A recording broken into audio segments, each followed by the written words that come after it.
21শে জুলাইয়ের শহীদ সমাবেশ সফল করার উদ্দেশ্যকে কেন্দ্র করে সোনারপুর উত্তর বিধানসভার পক্ষ থেকে 14ই জুলাই রবিবার নেতাজি সুভাষ ব্যাংকেট হলে এক গুরুত্বপূর্ণ সাংগঠনিক বৈঠকের আয়োজন করা হয়।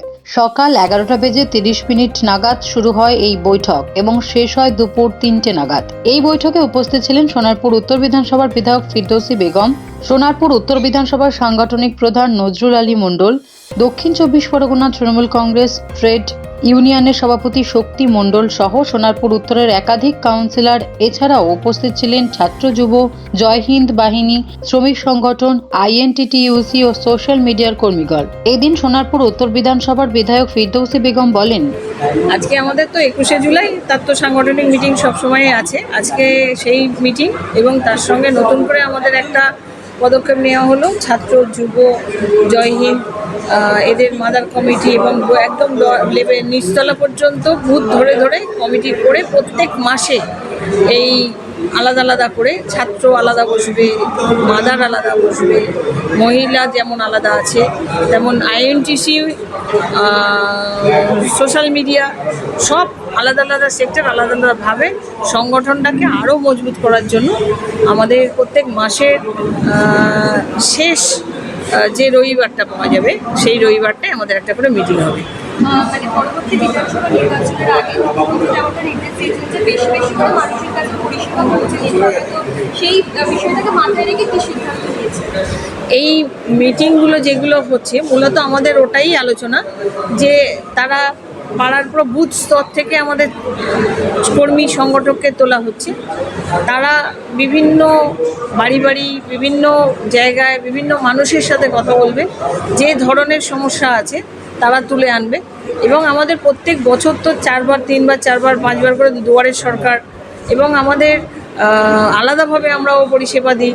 মানে পরিষেবার দিক থেকে মানুষের কোনো খামতি নেই। আরও যাদের এখনও যে মানুষগুলো আসছে না তাদের জন্য আর একটা অভিনব আমাদের একটা উদ্যোগ নেওয়া হলো যে প্রত্যেক বুথ লেভেলে কর্মীরা বাড়ি বাড়ি গিয়ে এই মানে মানুষের সাথে কথা বলে প্রত্যেক মাসে সেই আলোচনাটা হবে এবং সেই আলোচনা থেকে আমরা আলাদাভাবে সেই মানুষের পরিষেবাটা যাতে পৌঁছে দেওয়া যায় দ্রুততার সাথে, সেটাই আমরা করব। যে কটা ওয়ার্ড এবারে নির্বাচনে পিছিয়ে ছিল সেগুলোর ওপর কি আরো বেশি করে নজর দেওয়ার কথা ভেবেছেন? না, সে তো থাকবেই, অবশ্যই সেটা থাকবে, কিন্তু শুধু সেই ওয়ার্ড বলে নয়। এবছরে যারা এবারে যারা পিছিয়ে আছে সামনের বারে তারা এগিয়ে যাবে না সেটা তো বলা যায় না। তো সেই কারণে সেটাকে আলাদা করে নয়, আমরা সেটাতে অবশ্যই জোর দিচ্ছি। তার সঙ্গে সব কটা পুরো বিধানসভা জুড়ে প্রত্যেকটা বুথ ধরে ধরে আমাদের সেই নির্দেশ সেইভাবেই সংগঠন সেইভাবে মানুষের কাছে পৌঁছানোর জন্য আমাদের কর্মী তৈরি করা হচ্ছে। 21শে জুলাই নিয়ে কি কোনো কর্মসূচির আয়োজন করার কথা ভেবেছেন?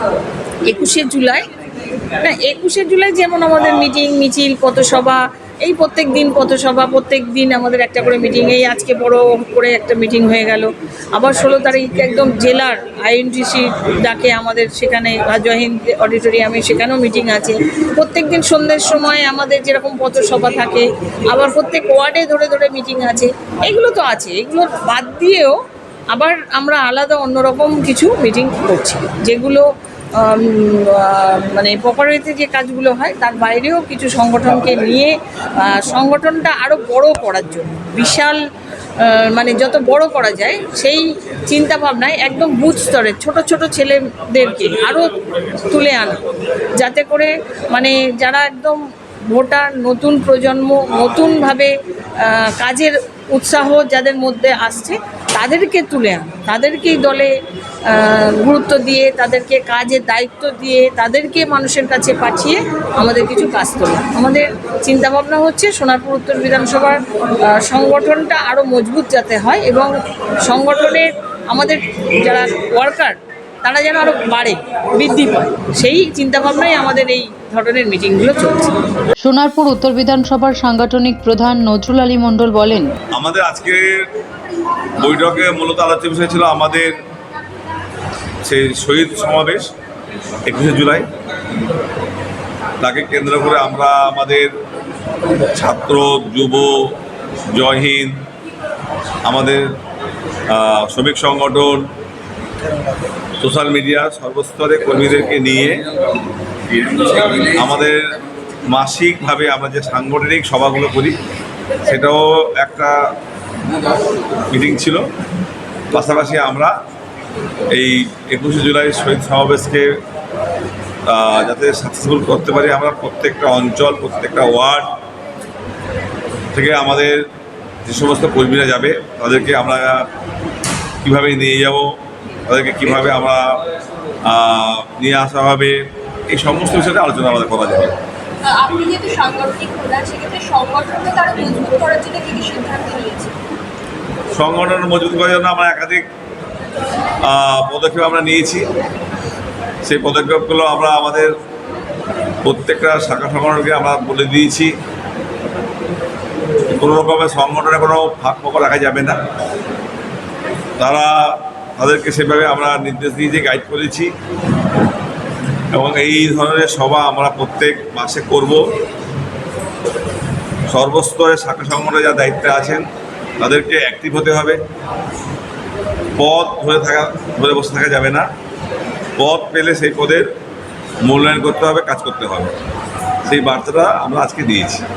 আর এই নির্বাচনে যে যে ওয়ার্ডগুলো একটু পিছিয়ে রয়েছে সেগুলো নিয়ে কি চিন্তা ভাবনা? সেগুলো নিয়ে আমরা ওভারঅল আমাদের যারা দলের কাউন্সিলর যারা আছেন, দলের যারা নেতৃত্ব যারা আছেন, তাদের সাথে ইতিমধ্যে আমরা বসেছি, কথা বলেছি, আলোচনা হচ্ছে, বুথ ধরে বিশ্লেষণ হচ্ছে, কোথায় আমাদের খামতি, কোথায় আমাদের গাফলতি, সেগুলো আমরা চিহ্নিত করা হচ্ছে।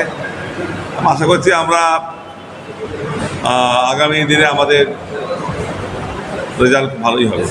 দক্ষিণ চব্বিশ পরগনা জেলার তৃণমূল কংগ্রেস ট্রেড ইউনিয়নের সভাপতি শক্তি মণ্ডল বলেন, এটা সামনে 21শে জুলাই আছে, আমাদের কাছে তো এটা আবেগের দিন। সারা বাংলা জুড়ে কর্মীরা তারা সবাই ওদিন সমবেত হয়, তার জন্য প্রস্তুতি নিতে হয়।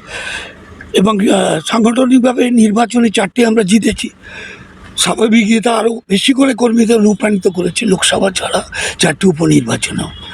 তো আমরা এখানে এসেছিলাম যে একই সঙ্গে যেমনি 21শে জুলাই এবং আগামী 16 তারিখে জয় হিন্দ অডিটোরিয়ামে আইএনটিটিউসিরও ডাকা হয়েছে একটা 21শে জুলাইকে সামনে রেখে।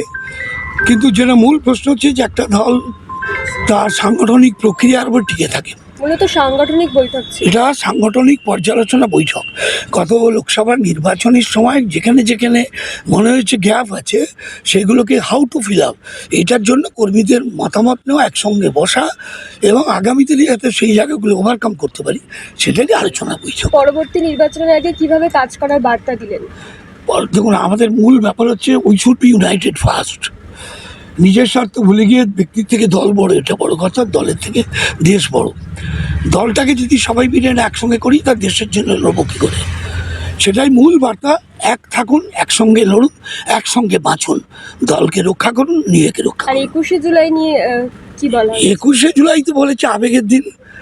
একমাত্র দল যে গত 30 বছর ধরে যারা একটা মূল একটা বিষয়ের উপরে লড়তে গিয়ে নির্বাচনী প্রক্রিয়ার ব্যাপক সংস্করণের দাবিতে যে লড়াই হয়েছিল, সেই লড়াইয়ের পরে যারা জীবন দিয়েছিল 13টা ছেলে আমরা ভুলিনি, ভুলছি না, ভুলবো না।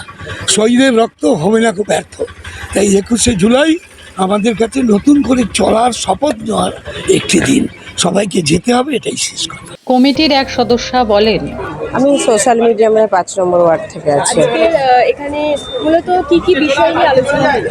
আমাদের বিষয় নিয়ে আমাদের এমএলএ আজকে আমাদের সবাইকে ডেকেছিল।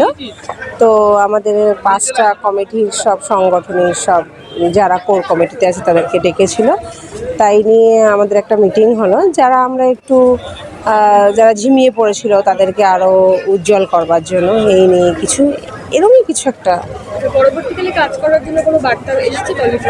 হ্যাঁ, নিশ্চয়ই। আমরা যেভাবে কাজ করছি আগামী দিন যাতে আরও ভালো করে কাজ করতে পারি, আগামী দিন যাতে আরও নতুন মুখ কিছু তুলতে পারি, সেই কারণেই আমাদের বার্তা দিলেন দিদি। ব্যুরো রিপোর্ট, সোনারপুর বার্তা।